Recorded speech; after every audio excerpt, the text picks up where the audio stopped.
Hello ಕನ್ನಡಿಗ ಶರಣು ಶರಣಾರ್ಥಿ ಪ್ರೀತಿಯ ಸ್ನೇಹಿತರೆ, ಇವತ್ತಿನ ನಮ್ಮ ಒಂದು ಜಾಬ್ ಸರ್ಚ್ ಏನು ವಿಶೇಷ ಮಾಹಿತಿಯಪ್ಪ ಅಂತಂದ್ರೆ ಸೆಂಟ್ರಲ್ ಬ್ಯಾಂಕ್ ಆಫ್ ಇಂಡಿಯಾ ಒಂದು ರಿಕ್ರೂಟ್ಮೆಂಟ್ 2026 ಸ್ನೇಹಿತರೆ. ಸೆಂಟ್ರಲ್ ಬ್ಯಾಂಕ್ ಆಫ್ ಇಂಡಿಯಾದಲ್ಲಿ ಅಗತ್ಯವಿರುವ ಫಾರಿನ್ ಎಕ್ಸ್ಚೇಂಜ್ ಆಫೀಸರ್ ಹಾಗೂ ಮಾರ್ಕೆಟಿಂಗ್ ಆಫೀಸರ್ ಹುದ್ದೆಗಳ ಭರ್ತಿಗೆ ಅರ್ಹ ಹಾಗೂ ಆಸಕ್ತ ಅಭ್ಯರ್ಥಿಗಳಿಂದ ಅರ್ಜಿಗಳನ್ನು ಆಹ್ವಾನಿಸಲಾಗಿದೆ.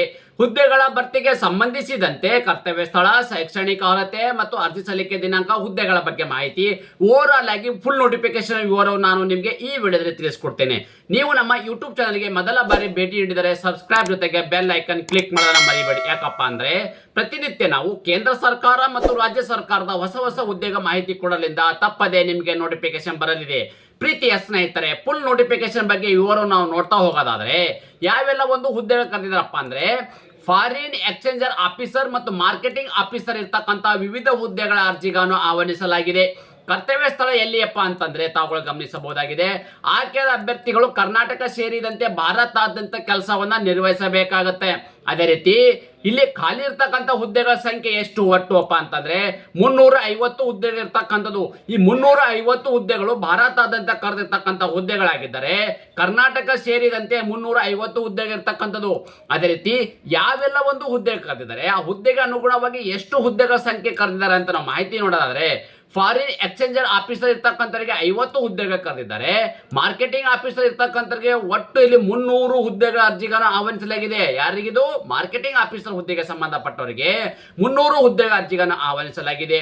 ಅದೇ ರೀತಿ ಈ ಒಂದು ಹುದ್ದೆನ ಪಡೆದುಕೊಳ್ಳಬೇಕಾದ್ರೆ ಯಾವೆಲ್ಲ ಒಂದು ಕ್ವಾಲಿಫಿಕೇಶನ್ ಆಗಿರ್ತಕ್ಕಂಥ ಅಭ್ಯರ್ಥಿಗಳು ಈ ಒಂದು ಹುದ್ದೆಗೆ ಅರ್ಜಿಗಳನ್ನು ಸಲ್ಲಿಸಬಹುದು ಅಂತ ನಾವು ಮಾಹಿತಿ ನೋಡೋದಾದ್ರೆ ಫಾರಿನ್ ಎಕ್ಸ್ಚೇಂಜರ್ ಆಫೀಸರ್ ಹುದ್ದೆಗೆ ಸಂಬಂಧಪಟ್ಟ ಅಭ್ಯರ್ಥಿಗಳಿಗೆ ಪದವಿ CFA ಮತ್ತು CA ಮತ್ತು MBA ಹೊಂದಿರತಕ್ಕಂಥ ಅಭ್ಯರ್ಥಿಗಳು ನೋಡಿ, ಇದರಲ್ಲಿ ನೀವು ಪದವಿಯನ್ನು ಮುಗಿಸ್ಕೊಂಡಿರಬೇಕಾಗತ್ತೆ. ಅದೇ ರೀತಿ ಮಾರ್ಕೆಟಿಂಗ್ ಆಫೀಸರ್ ಹುದ್ದೆಗೆ ಸಂಬಂಧಪಟ್ಟ ಅಭ್ಯರ್ಥಿಗಳು ಪದವಿಯಲ್ಲಿ ಇವರು ಕೂಡ MBA ಮತ್ತು PGDBA ಮತ್ತು PGPPM ಆಗ್ತಕ್ಕಂಥದ್ದು, ಅದೇ ರೀತಿ PGDM ಆಗಿರ್ತಕ್ಕಂಥ ಅಭ್ಯರ್ಥಿಗಳು, ಇದರಲ್ಲಿ ನೀವು ಪದವಿಯನ್ನು ಪಾಸ್ ಆಗಿರ್ತಕ್ಕಂಥ ಅಭ್ಯರ್ಥಿಗಳು ಮಾತ್ರ ಈ ಒಂದು ಹುದ್ದೆಯನ್ನು ಪಡೆದುಕೊಳ್ಳಕ್ಕೆ ಅವಕಾಶ ಮಾಡಿಕೊಡಲಾಗಿದೆ. ಸ್ನೇಹಿತರೆ, ಅದೇ ರೀತಿ ನಾವು ವಯೋಮಿತಿ ಬಗ್ಗೆ ಮಾಹಿತಿ ನೋಡ್ತಾ ಹೋಗೋಣ ಬನ್ನಿ. ನೋಡಿ, ದಿನಾಂಕ 1/1/2026 ಅನ್ವಯವಾಗುವಂತೆ ನೋಡಿ ನೋಟ್ ಮಾಡ್ಕೊಳ್ಳಬೇಕಾದ್ರೆ ದಿನಾಂಕ 1/1/2026 ಅನ್ವಯವಾಗುವಂತೆ ನೀವು ಫಾರಿನ್ ಎಕ್ಸ್ಚೇಂಜ್ ಆಫೀಸರ್ ಹುದ್ದೆಗೆ ಸಂಬಂಧಪಟ್ಟ ಅಭ್ಯರ್ಥಿಗಳಿಗೆ ಮಿನಿಮಮ್ ಇರ್ತಕ್ಕಂಥದ್ದು 25 ವರ್ಷ, ಮ್ಯಾಕ್ಸಿಮಮ್ 35 ವರ್ಷ ಒಳಗಡೆ ಇರ್ತಕ್ಕಂಥ ಅಭ್ಯರ್ಥಿಗಳು ಈ ಒಂದು ಹುದ್ದೆಗೆ ಅರ್ಜಿಗೆ ಸಲ್ಲಿಸಬಹುದಾಗಿದೆ. ಅದೇ ರೀತಿ ಮಾರ್ಕೆಟಿಂಗ್ ಆಫೀಸರ್ ಹುದ್ದೆಗೆ ಸಂಬಂಧಪಟ್ಟ ಅಭ್ಯರ್ಥಿಗಳು ಮಿನಿಮಮ್ ಅವರು 22 ವರ್ಷ ಇರಬೇಕು, ಮ್ಯಾಕ್ಸಿಮಮ್ 30 ವರ್ಷ. ನೋಡಿ, ಮಾರ್ಕೆಟಿಂಗ್ ಆಫೀಸರ್ ಹುದ್ದೆಗೆ ಸಂಬಂಧಪಟ್ಟ ಅಭ್ಯರ್ಥಿಗಳಿಗೆ ವಯೋಮಿತಿ ಎಷ್ಟಿರ್ತಕ್ಕಂಥದ್ದು? ಮಿನಿಮಮ್ 22 ವರ್ಷ, ಮ್ಯಾಕ್ಸಿಮಮ್ 30 ವರ್ಷ ಒಳಗಡೆ ಇರ್ತಕ್ಕಂಥ ಅಭ್ಯರ್ಥಿಗಳು ಹುದ್ದೆಗೆ ಅರ್ಜಿ ಸಲ್ಲಿಸಬಹುದಾಗಿದೆ. ಅದೇ ರೀತಿ ವಯೋಮಿತಿಯಲ್ಲಿ ಕೂಡ ಸಡಿಲಿಕೆ ನೀಡಲಾಗಿದೆ. ಯಾರಿಗೆಲ್ಲ ವಯೋಮಿತಿಯಲ್ಲಿ ಸಡಿಲಿಕೆ ನೀಡಲಾಗಿದೆಯಪ್ಪ ಅಂತಂದ್ರೆ ಪರಿಶಿಷ್ಟ ಜಾತಿ, ಪರಿಶಿಷ್ಟ ಪಂಗಡ ಅಭ್ಯರ್ಥಿಗಳಿಗೆ 5 ವರ್ಷ ಅಂದ್ರೆ SC/ST ಅಭ್ಯರ್ಥಿಗಳಿಗೆ 5 ವರ್ಷ, OBC ಅಭ್ಯರ್ಥಿಗಳಿಗೆ 3 ವರ್ಷಗಳ ಕಾಲ ವಯೋಮಿತಿಯಲ್ಲಿ ಸಡಿಲಿಕೆ ನೀಡಲಾಗಿದ್ದು, PWD ಅಭ್ಯರ್ಥಿಗಳಿಗೆ 10 ವರ್ಷಗಳ ಕಾಲ ವಯೋಮಿತಿಯಲ್ಲಿ ಸಡಿಲಿಕೆ ನೀಡಲಾಗಿದೆ.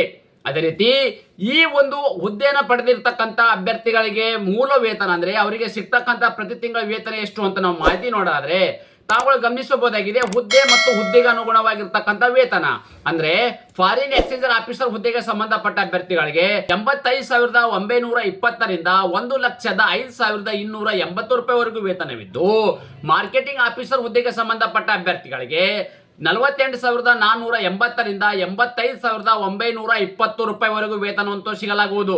ಅದೇ ರೀತಿ ಈ ಒಂದು ಹುದ್ದೆನ ಪಡೆದುಕೊಳ್ಳಬೇಕಾದ್ರೆ ಆಯ್ಕೆ ಪ್ರಕ್ರಿಯೆಯನ್ನು ಹೇಗೆ ನಡೆಸ್ತಾರಪ್ಪ ಅಂತಂದ್ರೆ ಮೊದಲೇದಾಗಿ ಒಂದು ಆನ್ಲೈನ್ ಎಕ್ಸಾಮ್ ಅನ್ನು ನಡೆಸ್ತಾರೆ. ಈ ಆನ್ಲೈನ್ ಎಕ್ಸಾಮ್ ಅಲ್ಲಿ ಅಂದ್ರೆ ಒಂದು ಕಂಪ್ಯೂಟರ್ ಆಧಾರಿತ ಎಕ್ಸಾಮ್, CVT ಎಕ್ಸಾಮ್ ಅಂತ ಹೇಳ್ತೀವಿ. ಆ ಒಂದು ಎಕ್ಸಾಮ್ ನಡೆಸಲಾಗುವುದು. ಅದರಲ್ಲಿ ಕ್ವಾಲಿಫೈ ಆಗಿರ್ತಕ್ಕಂಥ ಅಭ್ಯರ್ಥಿಗಳನ್ನ ಸಂದರ್ಶನ ಮಾಡಲಾಗುವುದು. ಈ ಸಂದರ್ಶನದಲ್ಲಿ ಮೆರಿಟ್ ಆಧಾರದ ಮೇಲೆ ಬಂದಿರತಕ್ಕಂಥ ಅಭ್ಯರ್ಥಿಗಳನ್ನ ಫೈನಲ್ ಆಗಿ ಮೆರಿಟ್ ಆಧಾರದ ಮೇಲೆ ಮತ್ತು ಕೆಟಗರಿ ಆಧಾರದ ಮೇಲೆ ಅಭ್ಯರ್ಥಿಗಳನ್ನ ನೇಮಕಾತಿ ಮಾಡಲಾಗುವುದು. ಅದೇ ರೀತಿ ಆನ್ಲೈನ್ ಮೂಲಕ ಒಂದು ಪರೀಕ್ಷೆಯನ್ನು ಹೇಗೆ ನಡೆಯಲಾಗಿದೆ ಅಂದ್ರೆ ಯಾವ ಒಂದು ಆಧಾರದಲ್ಲಿ ನಿಮಗೆ ಯಾವ ಸಬ್ಜೆಕ್ಟ್ ಎಷ್ಟು ಕ್ವಶನ್ ನೀಡಲಾಗುವುದು, ಕಾಲಾವಕಾಶ ಎಷ್ಟು ಅಂತ ನಾವು ಮಾಹಿತಿ ನೋಡೋದಾದ್ರೆ ನೋಡಿ, ಇಲ್ಲಿ ಮೊದಲನೇದಾಗಿ ಏನಪ್ಪಾ ಅಂತಂದ್ರೆ ಸ್ಟ್ರೀಮಿಂಗ್ ಮತ್ತು ಕೆಟಗರಿ ಸ್ಪೆಸಿಫಿಕ್ ಕ್ವಶನ್ಸ್ ಇರ್ತಕ್ಕಂಥದ್ದು 70 ಮಾರ್ಕ್ಸ್ ಇರ್ತಕ್ಕಂಥದ್ದು, 70 ಕ್ವಶನ್ಗೆ 70 ಮಾರ್ಕ್ಸ್ ಇರ್ತಕ್ಕಂಥದ್ದು. ಎರಡನೇದಾಗಿ ಬ್ಯಾಂಕಿಂಗ್, ಪ್ರೆಸೆಂಟ್ ಎಕನಾಮಿಕ್ಸ್ ಮತ್ತು ಸೆನ್ಸರೋ ಇರ್ತಕ್ಕಂಥದ್ದು ಮತ್ತು ಜನರಲ್ ಅವೇರ್ನೆಸ್ ಬಗ್ಗೆ ಇರ್ತಕ್ಕಂಥದ್ದು 30 ಕ್ವಶನ್ ಇದ್ರೆ 30 ಮಾರ್ಕ್ಸ್. ಒಟ್ಟು ನಿಮಗೆ ಇಲ್ಲಿ 100 ಕ್ವಶನ್ ಇರ್ತಕ್ಕಂಥದ್ದು, 100 ಅಂಕಗಳ ಮಾರ್ಕ್ಸ್ ಇರ್ತಕ್ಕಂಥದ್ದು.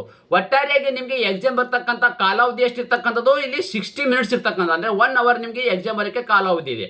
ಅದೇ ರೀತಿ ಈ ಪರೀಕ್ಷಾ ಕೇಂದ್ರಗಳು ಎಲ್ಲೆಲ್ಲಪ್ಪ ಕರ್ನಾಟಕದಲ್ಲಿ ಅಂತ ಮಾಹಿತಿ ನೋಡೋದಾದ್ರೆ, ಬೆಂಗಳೂರು ಸೇರಿದಂತೆ ಬೆಂಗಳೂರು, ಧಾರವಾಡ, ಹುಬ್ಬಳ್ಳಿ, ಮಂಗಳೂರು, ಕರ್ನಾಟಕದಲ್ಲಿ 4 ಜಿಲ್ಲೆಗಳಲ್ಲಿ ಎಕ್ಸಾಮ್ ಬರೋಕ್ಕೆ ಅವಕಾಶ ಮಾಡಿಕೊಡಲಾಗಿದೆ. ಅದೇ ರೀತಿ ಅರ್ಜಿ ಸಲ್ಲಿಕೆ ವಿಧಾನ ಹೇಗೆಪ್ಪ ಅಂತಂದ್ರೆ, ಮೊದಲಾಗಿ ಎಲ್ಲಾ ಹುದ್ದೆಗಳಿಗೆ ಏನಿದೆ ಆನ್ಲೈನ್ ಮೂಲಕವೇ ಅರ್ಜಿಗಳನ್ನು ಸಲ್ಲಿಸಬೇಕು. ಈ ಆನ್ಲೈನ್ ಮೂಲಕ ಅರ್ಜಿಗಳನ್ನು ಹೇಗೆ ಸಲ್ಲಿಸಬೇಕೆಂಬುದನ್ನು ಕುಲಂಕುಷವಾಗಿ ನಿಮಗೆ ಇಲ್ಲಿ ಮುಂದೆ ಮಾಹಿತಿ ನೀಡುತ್ತೇನೆ.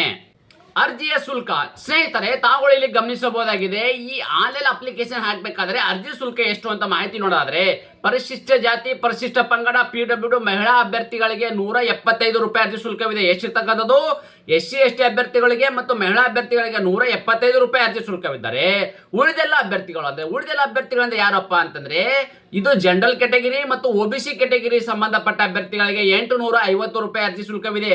ಅದೇ ರೀತಿ ಈ ಅರ್ಜಿ ಶುಲ್ಕವನ್ನು ಹೇಗೆ ಪಾವತಿಸಬೇಕಪ್ಪ ಅಂತ ಹೇಳಿದ್ರೆ, ನೀವು ಆನ್ಲೈನ್ ಅಪ್ಲಿಕೇಶನ್ ಹಾಕಬೇಕಾದ್ರೆ debit card, credit card, net banking, PhonePe, Google Pay ಮುಖಾಂತರನು ಈ ಅರ್ಜಿ ಶುಲ್ಕವನ್ನು ಪಾವತಿ ಮಾಡಬಹುದಾಗಿದೆ. ಅದೇ ರೀತಿ ಅರ್ಜಿ ಸಲ್ಲಿಸಲು ನಿಗದಿಪಡಿಸಿದ ದಿನಾಂಕದ ವಿವರವನ್ನು ನಾವು ನೋಡೋದಾದ್ರೆ, ಅರ್ಜಿ ಸಲ್ಲಿಕೆ ಪ್ರಾರಂಭ ದಿನಾಂಕ ಫೆಬ್ರವರಿ 20, 2022 ಪ್ರಾರಂಭವಾಗಿದ್ದು, ಅರ್ಜಿ ಸಲ್ಲಿಸಲು ಕೊನೆಯ ದಿನಾಂಕ ಯಾವಾಗಪ್ಪ ಅಂತಂದ್ರೆ ಫೆಬ್ರವರಿ 3, 2026 ಅರ್ಜಿ ಸಲ್ಲಿಸಲು ಕೊನೆಯ ದಿನಾಂಕ ಇರ್ತಕ್ಕಂಥದ್ದು. ಆನ್ಲೈನ್ ಮೂಲಕ ಪರೀಕ್ಷೆ ನಡೆಯುವ ತಾತ್ಕಾಲಿಕ ದಿನಾಂಕ ಯಾವಾಗಪ್ಪ ಅಂದ್ರೆ ಫೆಬ್ರವರಿ ಅಥವಾ ಮಾರ್ಚ್ 2026 ನಡೆಯಲಿದೆ. ಅದೇ ರೀತಿ ಸಂದರ್ಶನ ನಡೆಯುವ ದಿನಾಂಕ, ತಾತ್ಕಾಲಿಕ ದಿನಾಂಕ ಯಾವಾಗಪ್ಪ ಅಂದ್ರೆ ಮಾರ್ಚ್ ಅಥವಾ ಏಪ್ರಿಲ್ 2026 ನಡೆಯಲಿದೆ. ಅದೇ ರೀತಿ ಒಂದು ಫುಲ್ ನೋಟಿಫಿಕೇಶನ್ ವಿವರವನ್ನು ನಮಗೆ ಆಡಿ ಹೇಳಿದ್ದೇನೆ. ಮತ್ತು ಟೆಲಿಗ್ರಾಮ್ ಮತ್ತು ವಾಟ್ಸ್ಆಪ್ ಚಾನಲ್ ಕೂಡ ಜಾಯ್ನ್ ಆಗಿ. ಯಾಕಪ್ಪ ಅಂದ್ರೆ ಕೇಂದ್ರ ಸರ್ಕಾರ ಮತ್ತು ರಾಜ್ಯ ಸರ್ಕಾರದ ಹೊಸ ಉದ್ಯೋಗ ಮಾಹಿತಿ ನಾವು ಕೊಡೋದ್ರಿಂದ ತಪ್ಪದೆ ನೇರವಾಗಿ ನೀವು ಅಲ್ಲಿ ಮಾಹಿತಿನ ಪಡೆದುಕೊಳ್ಳಬಹುದಾಗಿದೆ. ಅದೇ ರೀತಿ ನೀವು ಆನ್ಲೈನ್ ಅಪ್ಲಿಕೇಶನ್ ಹಾಕಬೇಕಾದ್ರೆ ಡೈರೆಕ್ಟ್ ಆಗಿ ಈ ತರದ ಒಂದು ಅಪ್ಲಿಕೇಶನ್ ಫಾರ್ಮ್ಯಾಟ್ ಓಪನ್ ಆಗುತ್ತೆ. ಡೈರೆಕ್ಟ್ ಆಗಿ ತಮ್ಮ ಅರ್ಜಿಗಳನ್ನ ಸಲ್ಲಿಸಬಹುದು. ಈ ಒಂದು ಅಫಿಷಿಯಲ್ ವೆಬ್ಸೈಟ್ ಇದೆ. ಈ ಒಂದು ವೆಬ್ಸೈಟ್ ನನ್ನ ಯೂಟ್ಯೂಬ್ ಡಿಸ್ಕ್ರಿಪ್ಷನ್ ಬಾಕ್ಸ್ ಅಲ್ಲಿ ನಿಮ್ಗೆ ಲಿಂಕ್ ಅನ್ನು ಕೊಟ್ಟಿರುತ್ತೇನೆ. ಅದ್ರ ಮೇಲೆ ಕ್ಲಿಕ್ ಮಾಡೋ ಮೂಲಕ ನೇರವಾಗಿ ತಮ್ಮ ಅರ್ಜಿಗಳನ್ನು ಸಲ್ಲಿಸಬಹುದಾಗಿದೆ. ಇದೇ ರೀತಿ ನಾವು ಕೊಟ್ಟಿರುವ ಉದ್ಯೋಗ ಮಾಹಿತಿ ನೀವು ಇಷ್ಟಪಡುತ್ತೀರಿ ಎಂದು ಭಾವಿಸುತ್ತೇನೆ. ಈ ಉದ್ಯೋಗ ಮಾಹಿತಿ ನಿಮಗೆ ಇಷ್ಟವಾದರೆ ನಿಮ್ಮ ಫ್ಯಾಮಿಲಿಗೂ ಫ್ರೆಂಡ್ಸ್ಗೂ ಶೇರ್ ಮಾಡೋದನ್ನ ಮರೆಯದಿರಿ. ಧನ್ಯವಾದ.